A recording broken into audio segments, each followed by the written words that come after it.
एक शाम प्राची टीवी पर सीरियल देख रही होती है। तभी उसकी सास वहां आती है। अरे सीरियल में तो ऐसे मग्न है जैसे आज रात का खाना पड़ोसी आकर बनाएंगे। मुझे पता ही नहीं था आपने अपने बेटे की शादी पड़ोस में भी की हुई है। हैं? मतलब? मतलब इस घर में सारा काम बहू ही करती है, आप तो सिर्फ खर्राटे मारती हैं। अच्छा जी, फिलहाल तो तुम आराम फरमा रही हो, चलो जाओ, ये मेरे टीवी देखने का समय है। आहा, इसीलिए मुझे भगाया जा रहा है। सॉरी, अब तो बिल्कुल नहीं जाऊंगी। प्राची की इस बात पर दोनों सास बहू के बीच टीवी रिमोट के पीछे बच्चों जैसे छीना झपटी शुरू हो जाती है, जिसके बीच श्लोक भी काम से घर वापस आ जाता है। हाँ, आज मेरी चूहे बिल्ली की जोड़ी किस बात पर झगड़ रही है? अरे तेरे बीवी मुझे टीवी ही नहीं देखने दे रही। अरे तुम्हारी मम्मी मुझे खाना बनाने के लिए फोर्स कर रही है।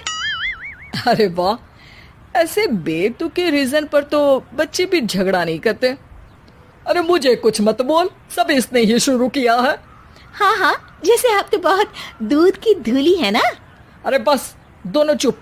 प्राची जाओ, खाने की तैयारी करो। और माँ तुम छोड़ो, तुम्हें क्या बोलूं, शांति से अपना सीरियल देखो, मुझे दोबारा लड़ने की आवाज सुनाई नहीं देनी चाहिए।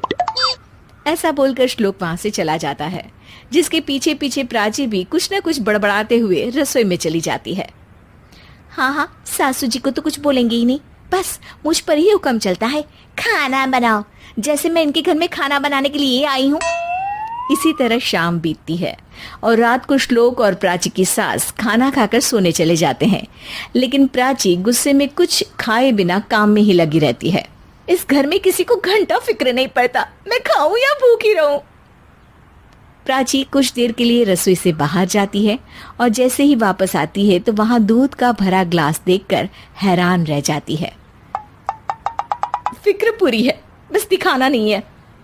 प्राची दूध पीकर सोने चली जाती है और अगली सुबह एक बार फिर सास बहू का कार्टून नेटवर्क स्टार्ट हो जाता है। ये तुमने ही किया है।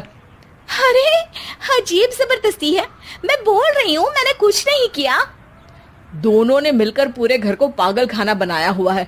यहाँ कोई नॉर्मल इंसान तो रह ही नहीं सकता, इसीलिए अब पड़ोसी क्या रिश्तेदार भी घर आने से कतराते हैं। और सुन बेटे, तू भी चंगा, तेरी माँ भी चंगी, तेरी बीवी भी चंगी, रिश्तेदार।